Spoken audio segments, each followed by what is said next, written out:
They say gardening is slow, they say flavor comes from waiting, they say nutrition is earned only through patience, pests, and prayer, and for a long time, I believed that. I believed real vegetables had to suffer in the heat for 60 days before they tasted like anything. I believed the bugs always took the first bite, and the gardener took whatever was left. But what if I told you that is the biggest distraction in all of food growing? What if I told you the most flavorful vegetables in the world don't take months, they take days? What if I told you the kind of nutrition people obsess over on health forums, supplement websites, and expensive wellness retreats is literally available on a windowsill for pennies, and no one bothered to tell you? Because while everyone else is babysitting a tomato plant for 90 days or wrestling aphids off their kale, there is a class of microcrops that grow so fast it almost feels unfair. These crops are tiny, microscopic compared to the giants of the garden, but they are ruthless, 40 times more nutritious than their mature versions, so concentrated in flavor that chefs treat them like secret weapons. So clean and compact that you don't need soil, space, or even good weather to get results, and you don't have to wait 10 days, 8 days, sometimes 6. While the broccoli in your neighbor's backyard is still deciding whether to sprout or die, you're already on your third harvest. And here's the part that still shocks me. You will never see most of them at Whole Foods, not because they are rare, but because they are too fresh. Their shelf life is measured in hours, not weeks. Grocery stores are built for produce that survives trucking, refrigeration, and time. Microgreens are built for flavor, nutrition, and speed. So the store doesn't carry them, and you never even knew you were missing them. People obsess over acidity levels in soil, coffee grounds, banana peels, calcium supplements, and 1,000 little rituals. But none of that matters if the thing you're growing takes 2 months to maturity. That is the real secret no one talks about. You are waiting 60 days for nutrition you could have on your windowsill in 6. The tragedy isn't that gardening is hard. The tragedy is that it's slow. And slow makes most people quit before they ever taste success. Today, I'm going to show you 20 microgreens that flip that dynamic completely upside down. 20 microcrops that solved flavor, nutrition, and speed in one stroke. 20 tiny plants no one talks about, not even the big gardening channels, because they assume you won't care. But stick with me, because you're about to care. Number 15 tastes exactly like a fresh cucumber, crisp, cooling, and ridiculous, but it grows in 6 days with absolutely no soil. Number 17 is so spicy it made a Gordon Ramsay taster cry. No exaggeration, no theater, just pure capsaicin energy in a tiny leaf. And number 20 is a weed, a common weed. The kind you've stepped on your whole life without noticing. NASA studied it for Mars missions because it keeps you alive when nothing else will. I'm not here to romanticize it. I'm here to show you what's possible when plants stop wasting time. But before we dive in, I want to tell you something directly, without filters. If you're comfortable buying produce that died 3 weeks ago on a truck, was refrigerated twice, misted with preservatives, and lost most of its nutrients before you even touched it, then click away now. Truly, this isn't for you. This conversation is for people who want control. Control over flavor, control over nutrition, control over the economics of their food. Because the truth is simple. If you don't grow it, you don't own it. You rent your health from strangers. You rent nutrition from supply chains that don't care about you. And later becomes never faster than anyone wants to admit. But if you're ready to stop renting and start owning, subscribe to the channel now. Don't wait for the algorithm to bury this. Don't assume you'll remember. Information like this gets lost. Blueprints get forgotten, and windows of opportunity close long before you realize you missed them. Subscribe, and let's go build something real. If the first part of this story is speed and nutrition, the second part is the villain. Because the reason you have never tasted most of these microgreens isn't that they're obscure. It isn't that they're experimental, or expensive, or reserved for Michelin restaurants. The reason is much dumber, and honestly, a lot more infuriating. It's logistics. Big grocery doesn't sell flavor, it sells durability. It sells things that survive trucking, refrigeration, and shelf space. That's why your tomatoes are watery. That's why your lettuce tastes like air. That's why your herbs die in the fridge before you remember you bought them. Grocery stores need produce that can sit on a truck for 3 days, in a warehouse for 4, and on a shelf for 7 without looking dead. Microgreens don't play that game. They wilt in 24 hours. They refuse to be shippable. They refuse to be stored. They refuse to be optimized for supply chains. And for that crime, the market erased them. So you grew up thinking flavor was rare. You grew up thinking intensity was expensive. You grew up thinking nutrition was complicated and supplements were the answer. But the truth is almost comical. The best flavor on the planet is exclusive to growers. You cannot buy it. Even if you wanted to pay a premium, you can't. The only people who know what pea tendrils actually taste like when they're fresh are the people who grow them. The only people who know what sunflower greens actually feel like on the tongue, crunchy, nutty, absurd, are growers. And the only reason you didn't know that is because the grocery system only rewards produce that can survive abuse. But there's another layer to this setup, one that will matter more the further we go. The industrial gardening model brainwashed everyone into thinking food growing is backbreaking. Digging, weeding, composting, amending soil, pesticides, irrigation, weather, stress, and 100 tiny chores that feel like punishment. That's why people say, I'd love to grow food someday, as if it's a retirement plan, a burden, or a lifestyle overhaul. But microgreens tear that script in half. There's no digging.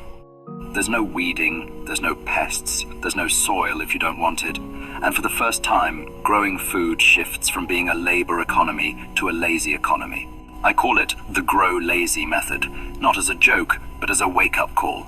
Because when the barrier to entry collapses to a tray, some seeds, and a little water, everything changes. It means flavor isn't for the elite. It means nutrition isn't for the wealthy. It means food sovereignty isn't a fantasy, it's an appliance. The only thing required is curiosity and willingness to try something once. The rest is automatic. And before we continue, I want you to sit with this setup, because it matters for everything that comes next. Big Grocery doesn't sell these microgreens, not because they're bad, but because they're too good. Too fresh, too fast, too fragile. The distribution model collapses, the economics collapse, and so the system simply pretends they don't exist. But we are not ignoring them. We're going straight at them. And in a moment, we're going to start unveiling the first of the 20 greens, starting with the ones that taste like a culinary cheat code, and ending with the one NASA packed into space as backup nutrition for worst-case scenarios. If you're still here, you're not here by accident. Stay with me. Let's begin the list with what I call the flavor bombs. Microgreens so intense in taste that the first bite changes your expectations permanently. These are the gateway greens.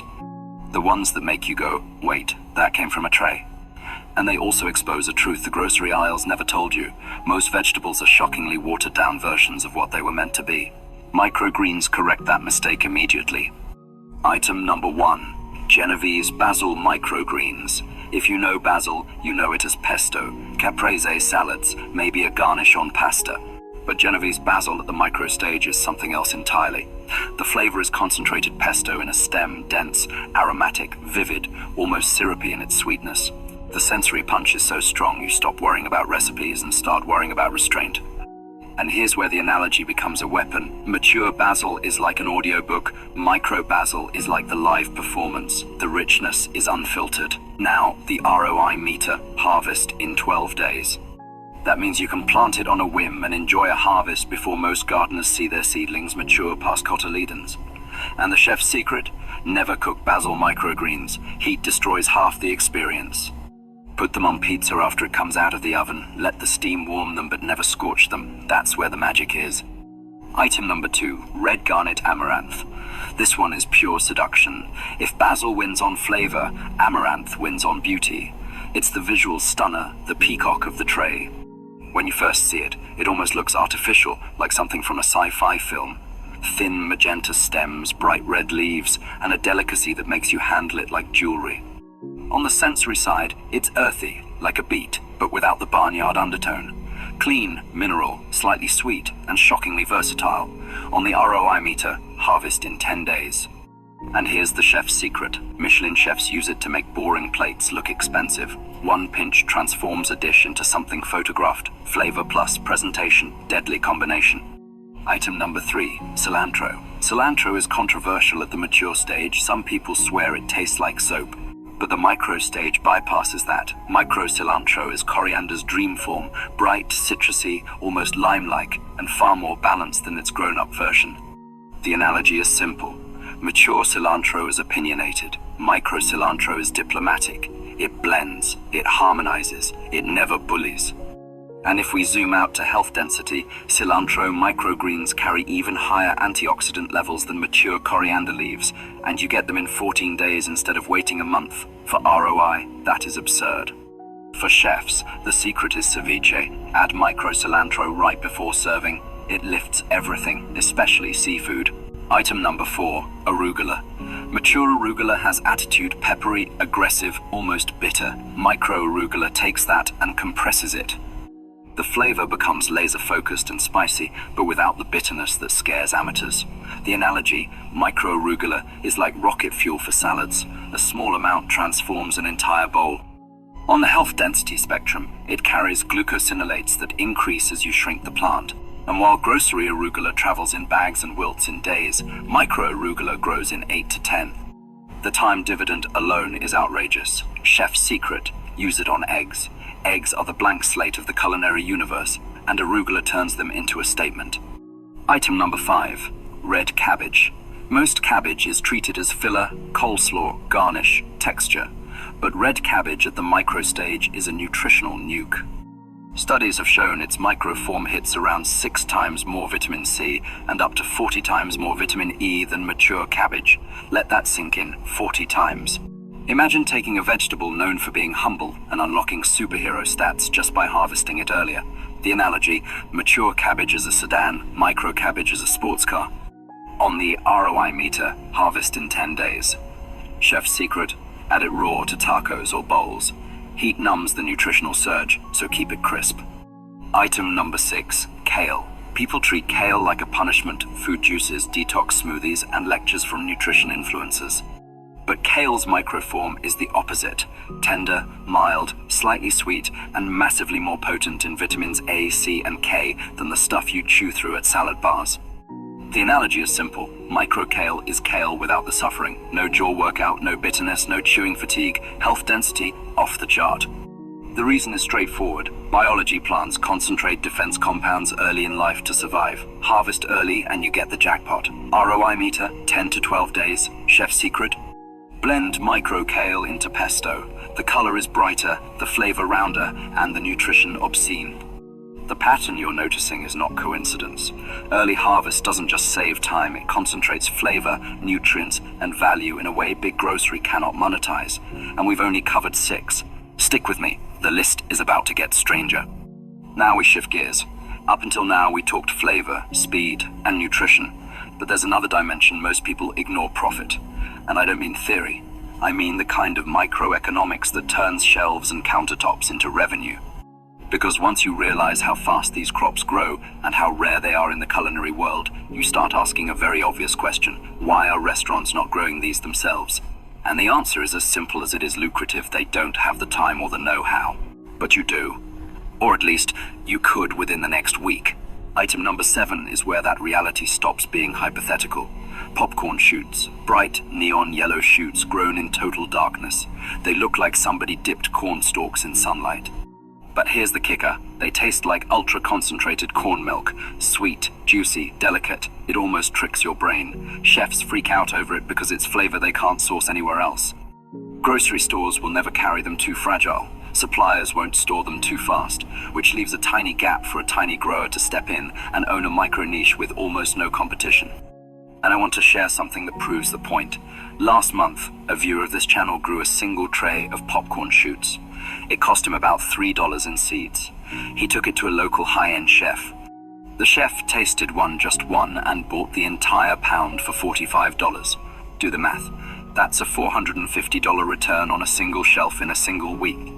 The chef had never tasted anything like it and begged for more. Meanwhile, most home growers are out there growing radish microgreens for $8 a pound or trying to save 50 cents on lettuce. See the problem? He wasn't growing a commodity. He was growing gold. This is the part where the gardening world quietly splits in two. On one side, the hobbyists. They argue on forums about soil blends, lamp color temperatures, and whether rainwater tastes different. On the other side, the opportunists. They pay attention to the supply chain bottlenecks, the flavors chefs can't get, and the economics of scarcity. Popcorn shoots live in that second category. They are scarce not because they're rare, but because they're impractical for the industrial model. They demand darkness, freshness, and speed. Big grocery hates all three. Chefs love all three. And here's the part no one tells you. Microgreens don't scale well at industrial levels. That's not a weakness, that's a moat. When things scale, the profit per unit dies. When they don't scale, the little guy wins. The reason farmers struggle is because they grow what everyone else grows. Lettuce, tomatoes, spinach and kale, all sold at commodity prices. The reason popcorn shoots pay is because nobody grows them. They're unfamiliar, they're exclusive, they're exotic, and exclusivity has a price tag. But the profit story isn't just about chefs, it's about psychology. When you grow something that most people have never seen, you are not selling food anymore, you are selling novelty. And novelty has no fixed market price. It floats, it moves with curiosity and scarcity. While everyone else argues about saving pennies, you set the price and watch people justify it emotionally. Now, let's rewind for a second and talk ROI beyond money. Popcorn shoots harvest in 7 to 8 days. No soil required if you don't want to deal with it. No pests, no sunlight. You grow them in the dark like culinary contraband. And when they're ready, they don't just feed you, they open doors. Doors to chefs, to markets, to collaborations, to micro-enterprises that run on flavor instead of volume. There's also a narrative edge here that's impossible to ignore. People spend years trying to start a business and they forget business starts with one simple question: who has a problem I can solve? Chefs have a flavor problem. They need novelty the way musicians need new notes. Popcorn shoots give them a chord they didn't know existed. And before we leave item 7, let me plant one more seed in your head. Imagine a bookshelf with 6 trays. Not a warehouse, not a greenhouse, a bookshelf. At $45 a pound, that shelf becomes more profitable per square foot than most farmland in the country, all while you sleep. The list is about to get weirder. Stay with me. Now we enter the midpoint of the list, and the theme shifts from pure flavor to texture. Texture is underrated in home cooking. Everyone obsesses over taste, seasoning, acidity, salt, and aromatics, but texture is what creates satisfaction. Texture is the difference between a good meal and a memorable one. And microgreens, ironically, are where texture hides. The mature versions get tough or fibrous or wilted. Microgreens stay crisp or snappy or juicy in a way that makes your jaw pay attention. Item number 8, sunflower shoots. Sunflower shoots are the heavyweight champion of the micro world. They feel substantial, they crunch, they crack, they snap. There's a reason vegetarians jokingly call them the meat of the vegetarian world. Rich, nutty, and satisfying in a way greens aren't supposed to be. The flavor is almost like raw peanuts crossed with a salad green, and the mouthfeel tricks you into thinking you're eating something more caloric. Nutrition-wise, they're loaded with vitamin E and healthy fats, and they deliver a satiety punch that lettuce could never dream of. If you're someone who snacks relentlessly, sunflower shoots give you the crunch you crave without the guilt spiral. Every chef I've given them to ends up eating them raw out of the tray, the way other people steal fries. Item number 9, pea shoots. If sunflower is the meat, pea shoots are the poetry. Pea shoots taste like springtime on a plate, tender, sweet, and grassy in the most flattering way. They carry the same aromatic signature as sugar snap peas, but softer and more elegant. Chefs love them because they behave like a vegetable and a herb at the same time. And here's the secret most home cooks never discover. When you saute pea shoots lightly with garlic, they hold their crunch. They don't go limp like spinach. They don't dissolve like lettuce. They keep their backbone and pick up whatever flavor you throw at them. That makes them a culinary cheat code for stir-fries, pastas, and breakfast plates. Now, let's rapid fire through items 10, 11, and 12, because these 3 form a trio that builds texture through subtlety instead of drama. Item number 10, broccoli microgreens. Broccoli is predictable as an adult, but its microform surprises you. Mild, crisp, slightly nutty, and absurdly high in sulforaphane, an antioxidant that nutrition researchers love because the data keeps pointing toward real-world benefits. Texture-wise, it's a background player that adds density to salads and bowls. Item number 11, mustard greens. Micro mustard is fiery without being hostile. It has a wasabi-like heat that evaporates quickly, leaving behind complexity instead of punishment. The texture is papery and delicate, but with a snap that keeps things interesting. Add it to cold sandwiches and it wakes them up. Item number 12, Mizuna.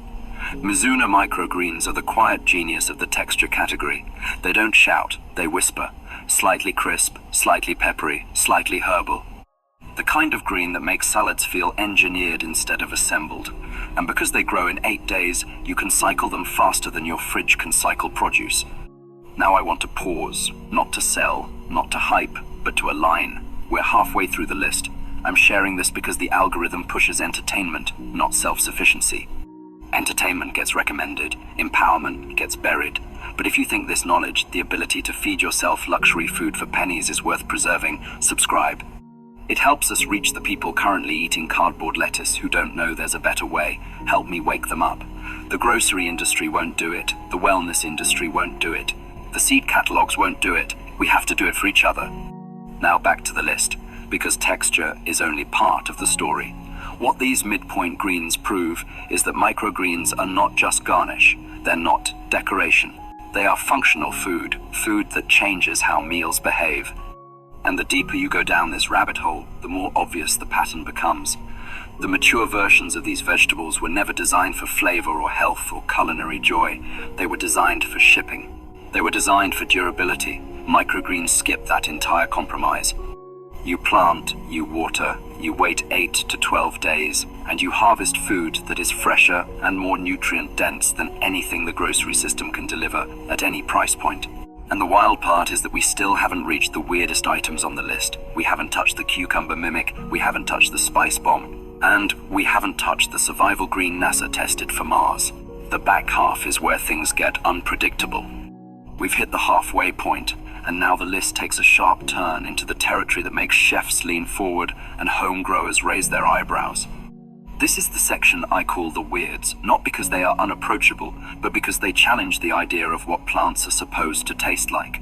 This is also where ego gets in the way.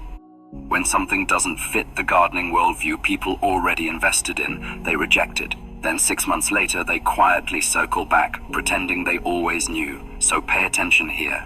These are the microgreens that break the rules. Item number 13, oyster leaf, also known as salsify. The name sounds nautical, and for once the marketing is honest.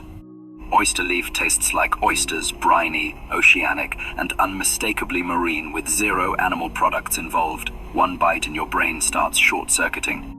It keeps looking for salt water and shellfish that never arrive. It is 100% vegan, and yet somehow 100% seafood in sensory impression. Chefs adore it because it gives them access to seafood notes, without allergies, religion, expense, or refrigeration. The chef's secret with oyster leaf is almost mischievous. Serve it on a cracker with a tiny drop of hot sauce. That combination confuses the brain in the best possible way. Most guests assume they're eating raw oyster with chili oil until you tell them there was never an oyster in the room. Item number 14, shiso, also called perilla. If flavor had a parliament, shiso would be the coalition government. Clove, mint, and cumin, all speaking at once, but somehow not arguing. It's herbal, spicy, aromatic, and unfamiliar enough to make your tongue ask questions. It's the kind of leaf that makes sushi chefs smirk because they know you've never tasted anything quite like it. The mature form is already famous in Japanese and Korean cuisine, but the microstage condenses the fragrance. It becomes perfume with structure. If basil was the entry point, shiso is the advanced class. Item number 15, borage microgreens. This is one of my personal favorites because it exposes how far flavor compression can go. Borage tastes like cucumber. Not metaphorically, not vaguely, literally cucumber. Cool, crisp, watery, and refreshing. If you closed your eyes and tasted it, you'd swear someone handed you a slice of melon rind or a chilled cocktail garnish. And here's where the ROI meter becomes absurd again. Harvest in 6 to 8 days. 1 week from seed to flavor. If the rest of gardening worked on that timeline, every city apartment would have a greenhouse. The horticultural punchline is that borage can grow without messy soil. A simple hemp mat is enough. The kind of setup you put on a shelf in the corner of a kitchen and forget about until the tray turns into a cucumber factory. But this brings me to a story I need to share because information always has competitors and truth always irritates someone. I showed this list to a self-proclaimed master microgreen grower with a 200,000 follower Instagram. He laughed, told me number 16 doesn't exist as a viable crop, said I was spreading misinformation, called me a fraud. 6 months later, he DM'd me photos of his harvest and begged for my seed sources. Don't be the expert who misses out because your ego can't handle learning from someone without a blue check mark. Be the student, always. Item number 16, cantaloupe microgreens. Yes, cantaloupe, and yes, it tastes exactly like sweet melon. The first time you taste it, the disconnect is almost comical. Your brain keeps asking how a handful of tiny leaves replicated a summer fruit.